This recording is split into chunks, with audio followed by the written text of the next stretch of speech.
Moi boas a todas e a todos. Benvidos e benvidas unha semana máis a Debate no Eirado. Estar recendo a mar, estar rodeados de redes, pois xa nos dá unha pequena pista de onde estamos. Estamos no concello de Portodosón, en concreto na nave das redeiras de Portosín. E queredes coñecer a quen me acompaña? Pois imos comezar por Jorge. Bueno, eu son Jorge, dedícome ando ao mar, máis especificamente a navalla, o erizo e o berberecho máis a meixa. Bueno, xa levo 3-4 aninhos dedicándome a isto. Vale, pois imos ir agora por este ladiño. Juan, contanos. Pois eu chamome Juan e dedícome ao transporte de gas natural e son primeiro oficial en un barco. E o teu compañeiro, José Ramón? Eu son José Ramón San Pedro e tamén me dedico ao mar, pero levo en terra dende fai 4 anos, traballo de coordinador de misión no avión de salvamento marítimo aquí en Santiago, no Rosalía de Castro, e tamén me dedico á formación aquí en Portosín. Temos con outros par de socios, temos aquí unha empresa de formación aquí xusto ao lado das redeiras.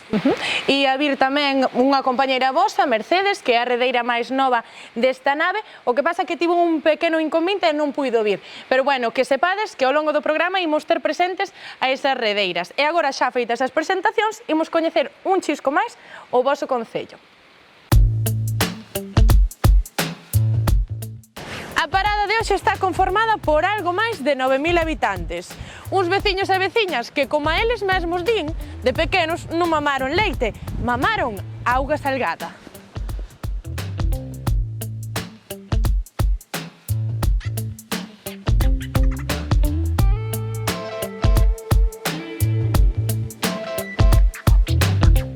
Este concello semella unha máquina de viaxe no tempo, pois, por exemplo, se visitamos o seu coñecido Castro de Baroña, declarado ben de interese cultural, podemos revivir a Idade de Ferro.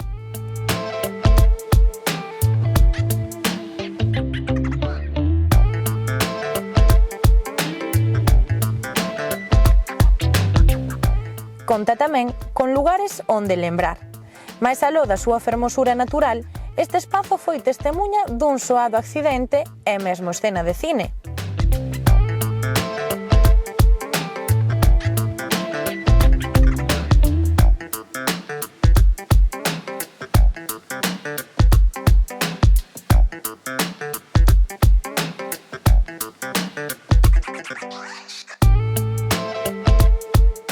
O mar é, sen dúbida, o motor da vila. A meirande parte dos seus habitantes viven co son das bucinas dos barcos como banda sonora. Benvidos ao concello de Portodosón.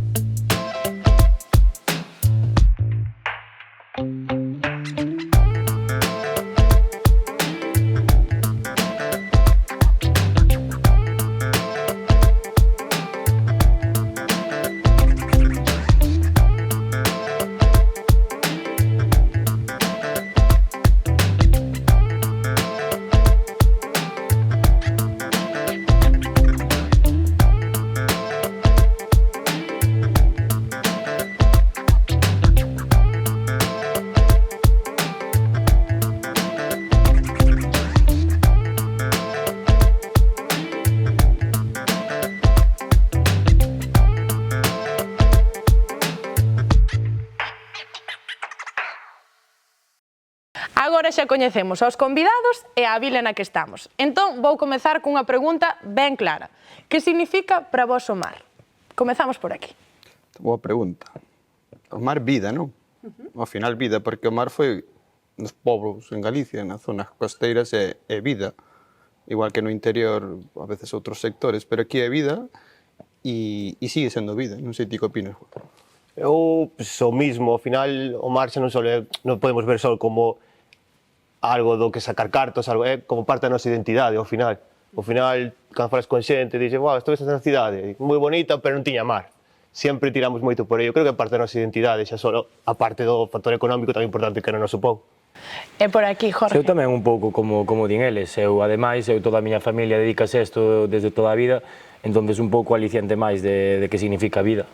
Bueno, estade repetindo continuamente que significa vida. Pero quero preguntarvos, como é logo esa vida no mar? Bueno, é dura, porque non se pode mentir, é dura, pero se che gusta, eu creo que é un oficio que é moi bonito, é moi satisfactorio, porque ao final moitas veces non o pensamos, pero estamos traballando para darlle de comer a moitas e moitas persoas. Por aquí, a ver, dende o vosso punto de vista, dende os vosos oficios. Pois un poquinho máis na súa línea, non? É duro, pero tamén xa moitas oportunidades. Por exemplo, se tedes oportunidades o teu propio xefe, outros que estamos fora, tes a oportunidade de vivir unha temporadinha ao ano moi boa, sin jefe, tranquilo, unhas vacacións longas, pero por outro lado está o de estar lonxe da casa, estar lonxe da familia, e si que ten eso, compensas un pouco duro, pero que ben que podes chegar a vivir despois de ter tranquilidade. José Ramón? Eu quedome ca palabra que dixo Juan, ademais de vida, oportunidade. Porque históricamente foi un recurso económico de oportunidades, non de salir cun barco e ter a posibilidade de encontrar calquera cousa. Pois hoxe en día tamén sigue sendo oportunidade laboral, por exemplo, para as novas xeracións, tanto no mundo noso da mercante como no del, e oportunidades laborales no que traballas a mellor 6 meses ao ano máximo, con uns salarios un pouco por encima da media de terra. Entón son oportunidades. É un mundo globalizado no que hoxe podes estar transportando gas en calquera parte do mundo e mañán podes estar colocando eólicos en outra parte do mundo, cando a nosa formación é, vamos a decir, que é global a nivel... O título que ti faz aquí igual o que fai unha persona en Filipinas. Entonces eso sí que, pues aí me quedo ca palabra oportunidade. Pois agora que falas de oportunidade laboral, en pantalla imos ver unha noticia que di así: 7 de cada 10 autónomos do mar en España son galegos. Isto é unha cifra que a verdade amosa a relevancia que ten Galicia neste sector. Por que credes que ocorre isto na nosa comunidade? Home, ao final, tendo en conta que temos moita costa, que xa é un aliciente máis, pero aquí de toda a vida a xente dedicouse ao mar, e aínda que cada vez menos, pois, bueno, siga habendo moita xente que se dedica. Ademais, a xente, por moi maior que sea, e deixe o mar, deixará de traballar no día a día no mar, pero o mar nunca o deixan. Sempre siguen tendo algo que ver co mar. É algo que sempre estás vinculado. Exacto. Juan? Pois sigo moito na súa línea. Despois, por exemplo, tamén, dentro do Estado, a parte do Mediterráneo, xa son mares moi explotados, que para dedicarse a pesca cada vez é peor, máis restrictivo, e aquí, dentro de uns márgenes, sí que eu creo que vamos ainda tendo un mar que é do que podes explotar e que temos que cuidar entre todos, está claro, pero sí que creo que un poquinho vai por aí tamén, que sigue sendo moi productiva estas rías. Pois eu agora, José Ramón, quero lle preguntar que tan importante é a formación logo neste sector. Pois a formación é clave, creo eu. Bueno, dende a Organización Marítima Internacional, que ao final toda a formación, afortunadamente no noso sector, toda a formación está regulada por unha norma internacional. O cal é moi bo, porque ti hoxe faz aquí unha formación en Portosín e mañán podes embarcar en un barco en Alemania ou en calquera parte do mundo. Por exemplo, en outras tipo de formación, xa se imagínate, estudias Dereito. Claro, en outros países tes que homologan a titulación, no mar non, porque a Organización Marítima Internacional dache oportunidade. Entonces eso xa é un punto moi importante, porque ti non necesitas convalidar formación de aquí para o resto do mundo. E logo despois eu creo que é importante manterse actualizado, porque o mar non deixa de ser un medio onde os riscos son elevados, dada a naturaleza do mismo, vale? Que as condicións, o mar hai mares e mares, non? Pero hai mares moi malos, como ben sabe Juan, onde calquera cousa que nos pase, un pequeno percance, unha apendicitis que podemos ter calquera nos ahora, daqui a Santiago levanos media hora ao hospital ou a Barbanza de 15 minutos. Claro, se che pasa no Atlántico Sur ou no Pacífico Sur, xa cambia a cousa. Vale, entonces sí que é importante que as tripulacións estén, por exemplo, formadas en tema sanitario, porque alguén ten que asumir ese rol. Ou se tes un incendio, non é o mesmo ter un incendio aquí que salimos para fora. No barco feito de salir implica reducir as posibilidades de supervivencia moitísimo. Fai falta logo unha múltiple formación, un pouquiño de todos os ámbitos, pois, para sobrevivir, basicamente. Sí, ao fin e ao cabo, un mariñeiro non deixa de ser un mariñeiro que navega internacionalmente, é que saber un pouco de todo. Que quero decir con eso? Ao final, nos barcos ti non tes un taller de terra, entón os oficiais de máquinas, os responsables de máquinas, teñen que ter a formación e a capacidade para resolver calquera incidente. E arriba a navegación igual, pero ao mesmo tempo a vida a bordo, os sanitarios. É un pouco moitas disciplinas, entonces sí que é unha xente moi válida a formación, sobre todo sempre digo que a formación de máquinas é unha, a pesar de que o Juan somos de Puente, a de máquinas é unha que está moi valorada en algúns eidos da vida cotiá. Por exemplo, moitos xefes de mantemento de moitas plantas son antigos oficiais de máquinas, porque ao final son xentes que a necesidade de buscar unha solución a un problema no mar, eso ao final é algo que se aprende, non? E eso despois é moi reciclable para calquera persona que como, por exemplo, no meu caso, que volves para a terra, non? Esa capacidade de solventar problemas. Entonces, eu creo que é a importancia de... Pareceme, a verdade, ben interesante isto que dis da importancia da formación, pero certo é que cada vez hai menos relevo xeracional. Pero, bueno, queríamos escoitalo de primeira man, entón estivemos preguntando aos vosos veciños e veciñas eles que opinaban. Imos escoitalos. Moito relevo non hai, porque están as cousas moi mal. Non chegan a unha cuota que sea ben para todos, e entonces cada vez cortase máis. É moito traballo, hai moi mal tempo e a xente quere cousas máis cómodas e non pasar tanto traballo, entende? Porque hai moitos días que non se pode ir ao mar. Eu creo que a xente non quere traballar, principalmente este oficio. Son as generacións moi diferentes ás nosas. Antes era outro mundo, agora... Eu creo que é xa non só no mar, senón en general. Creo que non todo o mundo lle gusta o mar, xa hai mellores cousas que facer, é como a todo. Es muy duro el trabajo en el mar y los oficios peligrosos, esclavos, las horas de trabajo, pues considero que no. Y la pena es que se están perdiendo no solo en pesca, en muchísimas cosas, los oficios, el afilador, el zapatero, el tal, pero bueno, la pesca es muy esclava. Bueno, a verdade é que todos están de acordo e din que non hai demasiado relevo xeracional, que está en perigo. Por que credes que ocorre isto? Eu creo que máis que nada a xente non é como antiguamente, que iban ao mar, iban unha marea, meus avós, 11 meses, boom, viñes pa aquí, podías facer unha vida. Hoxe en día non podes vivir un pouco ben, pero non vas a facer unha vida en 11 meses como antiguamente. Agora a xente que busca máis que nada é oportunidades de boa vida, pois iso, estar máis tempo na casa, ter internet, poder falar máis a menudo que a casa. Non sei, eu creo que a xente está buscando outro tipo de oportunidades no mar, máis orientadas ao benestar, máis que a parte económica. Eu creo que aí sí que hai un conflito entre traballadores e empresas. Igual máis estabilidade ou comodidade. Máis estabilidade, comodidade, saber que ia vas a sair da casa, saber que ia vas a vir. Non tan vasto como era antes todo. Pois xa, cando se carga o barco, vemos, en caso de que non haxa relevo, pois non ves pa casa, se vas a estar 6 meses, ahora estás 9. Eu creo que vai un poquillo por aí, os tiros, que a xente non vai tanto ao mar, en parte por eso. Ti por que crees que ocorre isto? Eu creo que tamén, a ver, isto creo que nos pasou un pouco a todos, non? Que o mar ao final na casa acabou sendo como xa nosos avós iban e tal, acabou sendo un tema un pouco tabú, non? Porque ao final deixaron de facer de campañas tremendas. Claro, a xente Meu abuelo facía 16 meses e cousas así, co cal esas campañas de que chegabas a casa e miña nai non conocía a meu abuelo, non? Porque ao final, quen era ese señor que vinha de vez en cando a casa? Que iso vai quedando caldo de cultivo. Entonces xa a miña nai era a primeira que non quería que eu estudiara nada relacionado con mar. Entonces eu creo que iso genera un caldo aí. E logo despois a falta de descoñecemento de oportunidades, creo tamén, vale? Porque o mar, tanto a nivel das persoas que teñen a sorte de traballar aquí e estar a diario aquí, hai moitas oportunidades. Volvemos á palabra oportunidades, non? Hai moitas oportunidades que descoñecen a mellor as novas xeracións.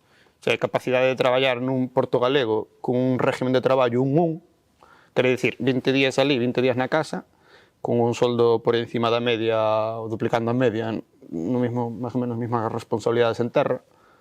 Eu creo que ao final é un pouco de descoñecemento. Pode ser. Hai un pouco de descoñecemento, pero eu digo dos sectores un pouco máis ao mar, pero que estás todo o día na casa. Despois hai a oportunidade onde está Juan, que ao final non deixas de estar nunha mega fábrica navegando polo mundo adiante, pero evidentemente iso implica estar fora da casa. Tamén vai da man de máis salario, Si, vai todo compensado. Afortunadamente, non? Jorge, ti eres un claro exemplo de relevo xeracional, contanos un pouquiño. Sí, bueno, eu opino un pouco como a Juan, que a xente quere un pouquiño de comodidade, o sea, ahora ao mellor non buscan tantos cartos, se buscan máis o ter máis tempo libre, máis vivir máis na casa. Entonces, claro, o sea, tamén é un traballo que tenche que gustar. O sea, para ir ao mar eu considero, vamos, que che ten que gustar. Ou tes moita necesidade de ir ou tenche que gustar. Entonces, claro, a xente tamén que ten familia, que leva vivindo desto toda a vida, sabe que é un traballo duro, entonces moita xente eu considero que tamén eso lle bota un pouco para atrás. E por eso creo que un pouquiño a xente non vai collendo ese relevo, pero bueno, pouco a pouco a xente vaise animando. Bueno, ti traballas con teu pai e contábasme que dende os 20 anos, máis ou menos. 20, 21, máis ou menos. Que te animou a ti a continuar con ese oficio de teu pai? A ver, eu desde pequeno foi unha cousa que me encantaba o mar e todo. De feito, meus pais non querían que fora ao mar, por eso que te dicía antes que sabían que era moi duro e eso, pero eu sempre desde pequeno tiño claro, estudiei un ciclo porque eles querían que estudiara e unha vez que acabei o ciclo dixenlle eu, papá, mañá xa vou contigo. Xa vou contigo. É así, coa idea de durar moitos anos no mar. E que medidas pensades que se deberían levar a cabo para que os mozos e mozas teñan máis interese por este tipo de oficios? Home, non sei, a ver, é que hoxe en día tamén o tema de andar ao mar, se eres un patrón, por exemplo, como a nós, que é unha lanchiña de 6 metros, xa non é só pescar e todo, é que hoxe en día hai uns papeleos que para simplemente cambiar de arte tes que facer papeleo e todo, se complican todo unha animalada. Entonces, claro, tamén son cousas que che botan atrás. Facilitar un pouquiño máis. Os trámites e todo un pouco. E por aquí, que medidas se poden levar a cabo? Pois eu penso moito que di Jorge, por exemplo, moitos amigos, familiares teñen barcos aquí, a verdade é que é unha locura todo o tema burocrático, porque canto máis clave 365 electrónicamente, non sei que, peor. Sinceramente, eso non funciona. Eu vexo que están aí, por exemplo, aquí están en Noia polas mañás, Candera do Berberecho, a 6 da mañán, a xente ali facendo cola. Son cousas que a verdade que a xente tamén vai queimando, porque todo, bueno, vai che ben, gestoría aquí e alá, pero bueno, se eres un solo, ter que pagar gestoría, ter que pagar aquí, pagar alá. Eu entendo que sí que é un lastre todo o tema burocrático, barcos que vale máis os papeles que o barco. Son cousas que non teñen sentido así a simple vista para mí, non? Semellan demasiadas trabas, non? Demasiadas trabas, sí, señor. E por aquí, ti que opinas? Pois como a eles, eu creo que un pouco solucionar pasa por un pouco buscar unha... que ao final as persoas que non deixen de ser un monotripulante ou dos tripulantes que teñan a facilidade de poder despachar con unhas comodidades, eso axudaría tamén a xente, pero creo que tamén a divulgación, o sea, o que estamos facendo aquí hoxe, ou nos propios institutos, non? Xente como a nós de perfiles distintos, que lle poda decir en que tipo de régimen de traballo traballamos, non? El traballa 2 meses e medio, eu traballo 10 días libres, vale? El ten outro tipo de régimen que a verdade que eu de pesca descoñezo moi pouco. Lunes a viernes. E facerlle chegar eso á xente para decir, isto é o que hai, traballamos isto, os salarios andan en isto, existe a posibilidade, a oportunidade no mar. Eu creo que iso se descoñece moito as oportunidades. Máis divulgación, igual. Eu creo que igual, sí, porque o mar ao final quedase na historia de non vayas ao mar que un barco afundeu, non vayas ao mar que, sabes, quedanse, como falaba antes de miña nai ou seus pais, non, ao mar é moi duro, deixa de dir. Eu creo que un pouco de divulgación e logo as administracións evidentemente teñen que axudar sobre todo a baixura a que os procedementos sean un pouco máis laxos e máis cómodos. Vivimos 2025, é moi sinxalo que con a tablet ou calquera dispositivo moi fácil que podan facer todos os trámites sin necesidade de estar á chuvia media hora diante da Capitanía Marítima de calquera pobo gadeu. Pois rapaces, estamos falando de relevo xeracional e é certo que levades todo o programa vendo ás nosas costas a Rosa, que non para de traballar, está aí facendo redes sen parar. E é certo que falamos con ela sobre o relevo xeracional e sobre todo neste ámbito, no das redeiras, así que imos a escoitala. Non temos relevo generacional, pero bueno, ahora mismo tampouco temos traballo. Entonces, ao final é toda unha cadena e o oficio tende a desaparecer. Eu estou contratada, pero contratadas estamos poucas, pero a maioría son autónomas. Que se eres unha nai ou unha persona xove, bueno, todos temos os nosos gastos cada mes, entonces se non tes un sueldo fijo garantizado, non te atreves a vir. E despois que este é un oficio que é artesanal, 100%, entonces para aprender o oficio faiche falta de 3 a 5 anos. Entonces, ti empezas aquí a traballar e non che van dar un sueldo, un mínimo interprofesional, por así decirlo, porque non é o que se estipula aquí, o que se leva neste oficio. Ti empezas nunha fábrica ou nun supermercado e ainda que non sepas, ti vas a cobrar, pois, son os 1.200 euros, 1.200 euros. Aquí non. Eu aquí, cando empecé a traballar, cobraba 500 pesetas ao día. Entonces, por eso tampouco é relevo. De feito, ahora mismo temos moitísimas compañeiras na casa que ao final van ter que buscar traballo por outro lado, porque a flota cada vez traballa menos, teñen menos cuota de pesca E agora paran 4 meses, levan parados noviembre, diciembre, enero, febrero, hasta ahora marzo que empezan a campaña da anchoa. Entón, os barcos, se non ganan, é todo unha cadena. Se eles non ganan, a nós non nos poden pagar para arreglar as redes. Para min é o mellor oficio do mundo. De feito, foi o meu primeiro oficio con 14 anos, despois, por circunstancias da vida, bueno, aos 19 cambiei, polas condicións daquela, que eu era xoven, quería quitar o carné, comprar un cochiño, e aquí ás veces cobraba e ás veces non. Pero ao final volvín por conciliación, porque meu pai enfermou, tuve fillos, e unha das mellores cousas que ten este traballo que podes conciliar. Aquí somos unhas cuantas e cada unha fai o seu horario. Cada unha adaptase ao que ten a súa vida, e ti cumprindo no teu traballo podes facer como queiras. E aparte con un oficio la mar de bonito. Traballar como traballamos nós na naturaleza, vendo mar, vendo peixe, olor a salitre, se non hai cartos que o pague. E sempre hai boas condicións, o que pasa é que hai que pelear tamén por elas. Xa escoitamos a Rosa e se falamos de oportunidades laborais, aquí en Porto do Son non podemos deixar de lado o turismo. Que impacto económico ten o turismo para esta vila? Eu creo que é importante para esta vila. Si é certo que é moi estacionario, quero dicir, ten unha importancia, cada vez limítase moito no tempo. En Portosín somos censados, se non me engano, en torno a 600 e pico personas, e eu creo que se multiplica tranquilamente por 4 en determinados meses de agosto. Falasme de que algo estacional, pensades que se debería concentrar nestes meses de verán ou igual explotalo xa durante todo o ano? Home, eu creo que o lógico sería explotalo durante todo o ano, pero xa é moi complicado polo tema de que ao final verán, Semana Santa, a xente suele ter vacacións, é cando o mellor tempo ven, entonces claro, tamén a xente tira un pouco por eses meses, ao final aquí no inverno é máis complicado tirar porque a xente veña, pero bueno, por intentar sí que se debería intentar. Sí, por aquí estades de acordo? Sí, totalmente de acordo. Aquí no verán, as praias que temos, os paisaxes que temos, é inevitable o turismo de verán, o turismo de sol. No inverno, bueno, pois hai que luchar máis para conseguilo. No verán, en que non fagas nada, xa vas ter moitos turistas. Pero pensades que existe de verdade un equilibrio entre ese desenvolvemento turístico e o cuidado pola contorna? Porque aquí tedes un paraíso, pódese dicir. Eu creo que sí, eu nas nosas playas, nos nosos montes, vas por aí e poucos sitios ves que a xente pois deixe lixo, que non coiden o entorno. A verdade que vexo todo moi ben cuidado. máis que a calidade de playas que temos, xa non só playas, móveste 1 kilómetro cara arriba e vas a montaña, pura montaña. Aquí tes un equilibrio entre playa e montaña. E ben coidado, malia que haxa moito turismo en verán?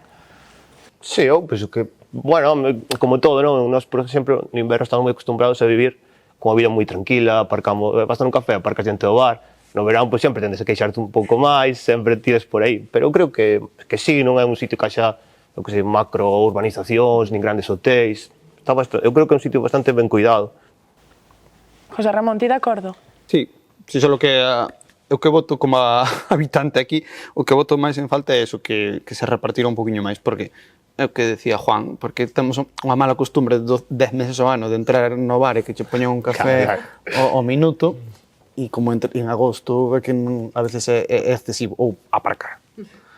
Aparcar en Portosín no verán, sabes, eu creo, por eso preferiría que se tapara máis en verán e que se fora repartindo. Repartilo un poquinho durante todo o ano, que non se acumulase tanto neses meses. Claro, tens que ver que ao final somos unha población moi pequeniña, 600 personas. Claro, isto triplica ou cuatriplica, non sei os datos, pero mellor máis de 2.000 personas no verán tranquilamente. Eu creo que sí, en Portosín, sí. 2.500, pois somos 600. Claro, te imagínate, os baños están pensados para 600. Solo con mirar todas as persianas cerradas agora, ves edificios enteros cerrados. De xente que solamente ven igual durante o verán. Épocas estivais destas. E con que eventos ou festividades contades aquí no Concello de Porto do Son que chaman a atención á xente, que recibides máis visitantes nesas datas? Por exemplo, a festa hortera, que é todos os anos o primeiro fin de agosto, eso cada ano que pasa a xente vai vindo moita máis. Empezamos sendo a xente do pueblo e do arredor, e agora venche xente de Coruña, de Vigo, de Lugo, de Orén, venche de todos os lados de Galicia, incluso fora de Galicia. Está collendo fama. Moita fama, verdad. Algúnha máis que se vos ocorra? Home, un pouco tirar sobre seguro, pero a festa do Carme, non? Ao final, a procesión do Carme aquí en Portosín reúne tamén bastante xente. E logo, ao largo de Portosín, dende a Asociación de Comerciantes de Portosín, fan moitísimas festas de degustación ao largo do ano. Non son tan famosas, ao mellor, como a festa hortera, non? Pero que sí están entrando un pouco no calendario. Bueno, é que convén tamén poñelas en valor, porque ao final o que comentas ti, festas de degustación, pois tamén iso, reivindicar o bo produto que tendes por aquí. Sí, dende a cofradía fan unha labor enorme aquí, fomentando moito ca marca de azul de Portosín, a sardiña, a degustación, e traballan da man dos comerciantes moi ben iso das festas, sobre todo de degustación. Ao largo do verán podemos ter tranquilamente 5 ou 6 festas de degustación, sí. Pois agora xa, para ir rematando, quero preguntarvos pola lingua, polo galego. Vos pensades que aquí, ou bueno, en Galicia en xeral, existen estereotipos sobre a nosa lingua? Creo que sí, creo que en certos contextos o galego utilízase ou ben, por exemplo, o tema da Xunta, o tema de hacia a área intelectual de Santiago, é como unha lingua que che define como, sabes, así, traballo postado, e depois ao revés, por exemplo, cando estamos aquí nos povos pequenos, sí que vexo como unha certa... non sei como explicarlo, como decir que o galego está para o mariñeiro, para o agricultor, que non está, sabes, non está a mesma altura que o castelán. Eso como vexo eu, o mellor, pois non sei, eu criei en galego, sempre na casa en galego, como os pais, como os avós. Así que vexo, por exemplo, eso, avós que lle falan aos netos en castelán, uns avós que se ve que están falando super forzados, pais que entre eles falan en galego, o neno fala en castellano. E ao final, pois o neno, queres ou non, interpreta que se me fala en castelán xa porque ven para mí, os pais queren o mellor para min. Eu creo que tira un pouco por aí, que nós somos os propios que estamos deixando de falar galego, estamos dando un pouco de lado. Eso é como vexo eu, Por aquí, que opinamos? Estou totalmente de acordo con ele. Así, o do avó falando de castelán ao rapaz. Eu creo que, ademais, é algo, quero dicir, é algo que moitos povos xa lle gustaría ter, que é a lengua propia, como temos nós, non? Eu creo que iso é algo que temos que se debe coidar, dende todos os eidos, o sea, tanto desde a administración, dende a propia sociedade, porque ao final, cando a sociedade deixou de falar o galego morre. Sí, é igual que a lingua. Eu creo que é o sea, que ao final é algo propio, noso. Eu reivindico moito o uso do galego, porque eu criei en galego, falo en galego, pero sí que vexo esa transformación. Feito, cada ano esas estadísticas falan de que se perden máis galegofalantes, pero tamén che digo a verdade que na costa nosa, non? A costa sur da Costa da Morte, quizás é onde menos vexo, máis hacia o interior, vexo máis deterioro. Dá máis sensación que o mar tamén suaviza non só o clima, que tamén suaviza a pérdida de galegofalantes. É máis fácil ver aquí nenos, pero igual a percepción miña, nenos na costa falar galego como nós con Geda, con Seseo, que a mellor hacia o interior. Pero igual a percepción miña. O mar resgarda logo esta lingua? Eu creo que sí, que ao final, por exemplo, no noso caso, no noso concello, eu creo que a xente fala moito máis, incluso os nenos, máis galego que castellano. Pero claro, despois eu creo que vai un pouco tamén todo, porque cada vez tamén os pueblos a xente vai marchando para cidades por tema laboral e así, e nas cidades suelese falar moito máis castellano, entonces eu creo que tamén se perde un pouco eso, que os nenos ao mellor de criarse cos abuelos falaban gallego e de repente van cos pais para Santiago, para Coruña e volven falando en castellano, creo que tamén vai un pouco por eso. Pero eso que digo, compañeiro, aquí eu non son en Portosín, todos os pueblos de aquí, eu a xente vexo que fala moito máis galego que castellano, a verdad. E que lle diríades a eses nenos e nenas, á mocidade, para que resgarden a súa lingua, sobre todo aquí en Portodosón, que a vosa geada ese seo tan fermoso? A ver, eu creo que é unha identidade nosa que xa non só da nosa generación, o sea, nos abuelos, bisabuelos, levan falando galego toda a vida e con Seseo e Geada, como te dixestes, que é unha identidade nosa. Entonces, claro, que hai que seguir con esa identidade, non se pode perder. Veña, Juan, ti que lle dirías? Eso, que non perdan a oportunidade de ser bilingües, porque non che costa nada, tío pequeno, hai xente que nace monolingüe, que se crían en sitios monolingües, e cando fales con eles parece como que a nos nos impuseron unha lengua, como que nos obligaron a aprender outra lengua, e non costa nada, que aproveiten, teñen esa oportunidade, e nunca vais tarde máis, non sei, ou por exemplo, vas por aí e falas con xente de sitios monolingües e dixen, non, porque vos falan en mellor inglés, porque só falan unha lengua. Eu creo que é todo o contrario.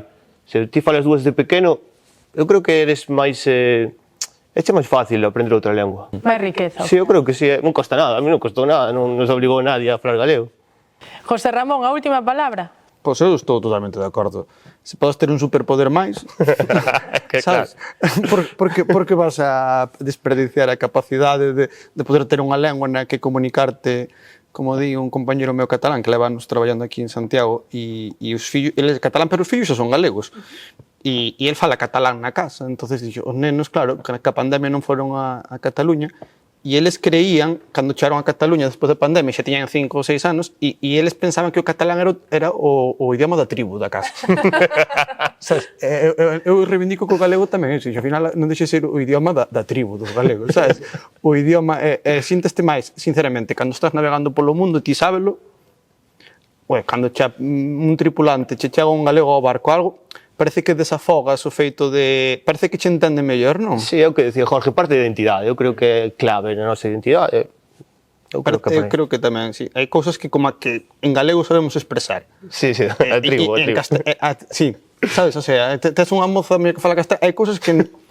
Que non lle das expresado. Que non sabes como... É que, claro... Hai expresións que eu en castellano e pregúntame, digo, non sei como sería, eu sei en gallego, en castellano non me preguntas o que significa. Pero que, aunque a digas en castelán... É un significado completamente distinto. É que o galego ten moita parte, moita retranca, ten moita... Tira un castelán pode parecer mal. Sí, algo único que nos identifica, vamos. Aí vou ca necesidade de manter eso, non? Manter un pouco a lingua da... Como decía o compañero meu, a lingua da tribu. Un pouco. Además, deixa de ser un superpoder que non che poden entender noutros lados, Tamén é verdade. Pois rapaces, xa con esta bonita mensaxe rematamos. Milleiros de grazas e a vos vémonos a semana que ven. Un biquiño.